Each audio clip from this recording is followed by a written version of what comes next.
Васіль Быкаў. Доўгая дарога дадому. Чытае Ісай Свістулькін. Кароткае прадмоўе. Перш за ўсё хачу папярэдзіць чытача, што гэтая кніга твор вельмі інтымны, суб'ектыўны, аднабаковы, якім зрэшты ці не заўжды з'яўляецца мемуар, успамін, сведчанне. Думаецца, у тым ягоная сіла, але адначасна і слабасць, падстава для прэтэнзіяў і нязгоды.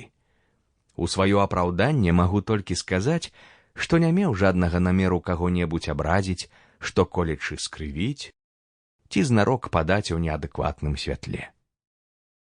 Бальшыня названых у творы персонаў прыведзеная пад іхнімі сапраўднымі імёнамі. Хіба ў асобных выпадках імёны змененыя, з меркаванняў павагі да годнасці тых персонаў, ды і ў інтарэсах аўтара. Наколькі тое магчыма, аўтар імкнуўся прытрымлівацца храналогіі, хаця тое не заўжды ўдалося. Асабліва там, дзе падзеі адбываліся паралельна або выпадалі з пэўнага лягічнага ланцугу. Выбачаюся перад тымі, каго не ўпамянуў тут, пра каго напісаў мала, ці тым болей не так, як яны заслугоўваюць.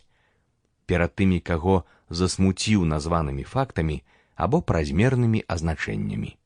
Знарок нікога не хацеў пакрыўдзіць. Прабачце мне. Аўтар.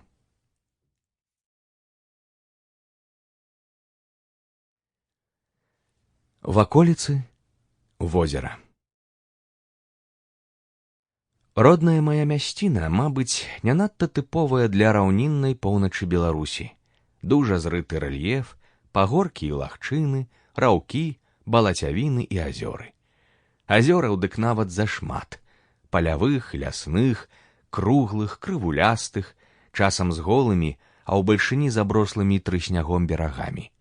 Ну і, вядома, лясы. Чырвоных бароў, праўда, засталося няшмат.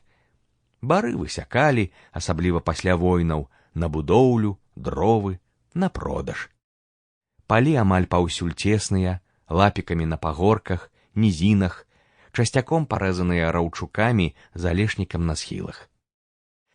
На тых лапіках пад лесам каля балотаў, панад рэчкамі ці азёрамі рассыпаліся вёскі, невялікія, з крывымі вуліцамі, а то і зусім без вуліцаў, з дарожкай ад хаты да хаты. Не хутары і не вёскі, але так, мабыць, было зручней гаспадарыць, бо гаспадарка ахоплівала хату, хлявы, свіран, варыўню, гумно стокам, паветкай і пунь. Sample complete. Ready to continue?